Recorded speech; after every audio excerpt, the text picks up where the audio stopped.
अस्सलामुअलैकुम वरहमतुल्लाहि वबरकातुहू। दरस कुरान व हदीस। आज का टॉपिक है तुर्क नमाज। इमाम इब्न क़य्यिम रहमतुल्लाह अलैह फरमाते हैं, मुसलमानों का इस बारे में कोई इख्तिलाफ नहीं कि उम्दन फ़र्ज नमाज का छोड़ना गुनाहों में सबसे बड़ा गुनाह है। अल्लाह सुब्हानहू व तआला के नज़दीक तुर्क नमाज का गुनाह कत्ल से, गज़ब व गज़ब से, सुरका और शराब नोशी से भी ज़्यादा है। ऐसा शख्स अपने आप को दुनिया व आखिरत में अल्लाह सुब्हानहू व तआला के गज़ब और अक़ूबत के लिए पेश करता है। हज़रत उमर बिन ख़त्ताब रज़ियल्लाहु तआला अन्हु मुख्तलिफ़ अमाल और मुसलमानों को लिखा करते थे कि मेरे नज़दीक तुम्हारे मामलात में सबसे ज़्यादा अहम नमाज है। जिसने नमाज की हिफाजत की उसने अपने दीन की हिफाजत की, और जिसने नमाज को ज़ाया किया वो दीन के दूसरे काम को ज़ाया करने वाला होगा। जो शख्स नमाज को छोड़ता है उसका इस्लाम में कोई हिस्सा नहीं। नमाज इस्लाम के फ़राइज़ में से पहला फरीज़ा है और ये दीन में सबसे आखिर में मफ़कूद होगा। ये इस्लाम का अव्वल भी है और आखिर भी।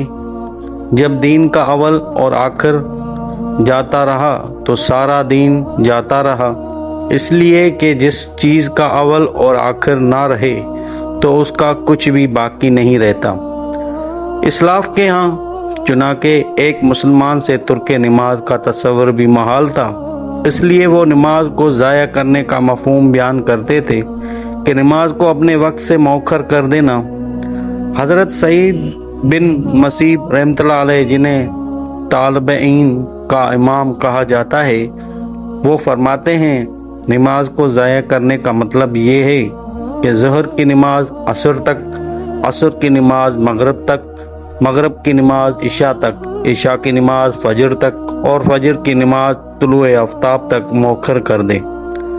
जिस शख्स का इस हालत में इंतकाल हो गया और तौबा की तौफीक नसीब ना हुई, उसके लिए अल्लाह सुब्हानहू व तआला की तरफ से सख्त वईद है और वो जहन्नम की ऐसी वादी में होगा जिसकी गहराई बहुत ज़्यादा और जिसकी सज़ा बहुत सख्त है। सूरह मुदस्सिर में अल्लाह सुब्हानहू व तआला ने बयान फरमाया है कि जब दोज़खी दोज़ख में चले जाएंगे तो उनसे अहले जन्नत सवाल करेंगे कि तुम्हें दोज़ख में किस चीज़ ने दाखिल किया है, तो वो दोज़ख में डाले जाने के 4 असबाब बयान करेंगे। वो कहेंगे कि हमने नमाज पढ़ने वालों में से नहीं थे, और हम मिस्कीन को खाना नहीं खिलाते थे, और हम बहस करने वालों के साथ बहस में मशगूल रहते थे, और हम जज़ा के दिन को जुटलाते थे यहाँ तक कि हमें मौत आ गई। अहले जन्नत और अहले दोज़ख के दरमियान जो गुफ्तगू क़यामत के दिन होगी, अल्लाह सुब्हानहू व तआला ने वो गुफ्तगू दुनिया ही में बता दी है ताकि अक्ल रखने वाले नसीहत हासिल करें और उन सारे असबाब से बच जाएं जो दोज़ख में ले जाने का ज़रिया बन सकते हैं। सूरह निसा में अल्लाह सुब्हानहू व तआला ने नमाज में सुस्ती करने को मुनाफिकों की अलामत बताया है। इरशाद बारी ताला है, बेशक मुनाफिक अल्लाह सुब्हानहू व तआला को धोखा देते हैं और अल्लाह सुब्हानहू व तआला उन्हें उनके धोखे का बदला देगा। और जब नमाज के लिए खड़े होते हैं तो बड़ी काहली से खड़े होते हैं, सिर्फ लोगों को दिखाते हैं और अल्लाह सुब्हानहू व तआला को बहुत कम याद करते हैं। सरवर दो आलम हज़रत मोहम्मद मुस्तफ़ा सल्लल्लाहु अलैहि वसल्लम ने हदीस मुबारका में भी तुर्क नमाज पर सख्त वईदें सुनाई हैं। हज़रत इबादा बिन सामत से रवायत है कि मुझे मेरे खलील रसूल पाक सल्लल्लाहु ताला अलैहि वसल्लम ने 7 बातों की वसीयत फरमाई थी। आपने फरमाया था, अल्लाह सुब्हानहू व तआला के साथ किसी को शरीक न ठहराना, अगरचे तुम्हारे टुकड़े टुकड़े कर दिए जाएं, या तुम में जिंदा जला दिया जाए या सूली पर चढ़ा दिया जाए, और जानबूझकर नमाज न छोड़ना। जिस शख्स ने जानबूझकर नमाज छोड़ी वो मिल्लत से खारिज हो गया। और मसीयत का इर्तिकाब ना करना, क्योंकि ये अल्लाह सुब्हानहू व तआला की नाराज़गी का सबब है। اور شراب نوشی نہ کرنا کیونکہ یہ تمام گناہوں کی جڑ ہے۔ حضرت جابر بن عبداللہ رضی اللہ عنہ سے روایت ہے کہ رسول پاک صلی اللہ تعالیٰ علیہ وآلہ وسلم نے فرمایا، انسان اور کفر و شرک کے درمیان فرق ترک نماز ہے۔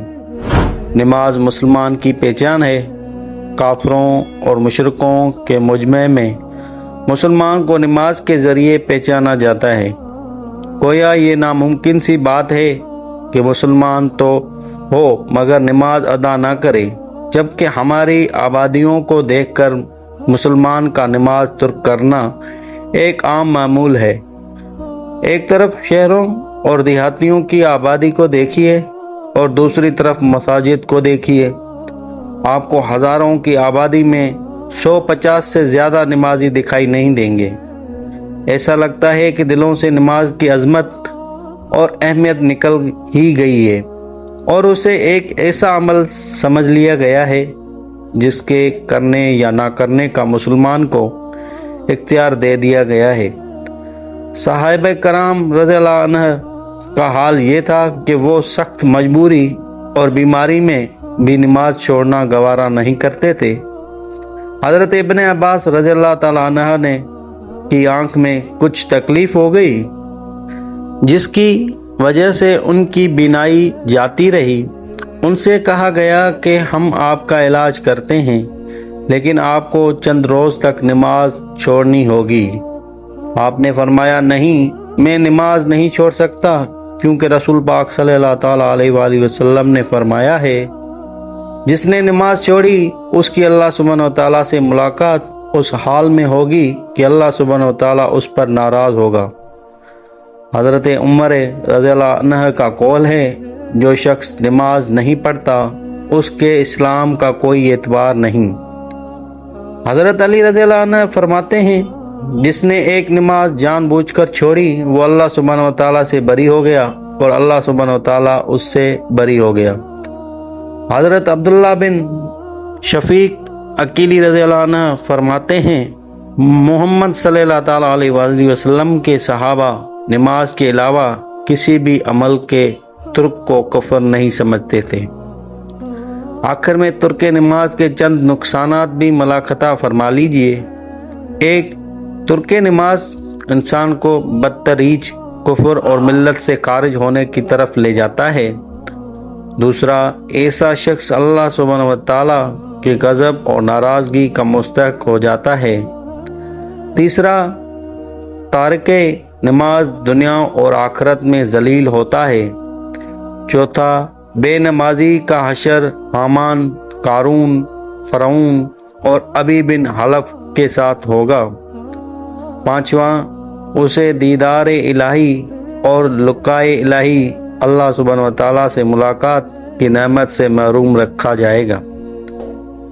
چھٹا، اس بد نصیب کو یہ علم میں نہیں ہوتا کہ میں ایک ایسے عمل سے محروم ہو گیا ہوں جو گناہوں کے کفارہ اور نیکیوں میں اضافہ کا سبب بن سکتا تھا۔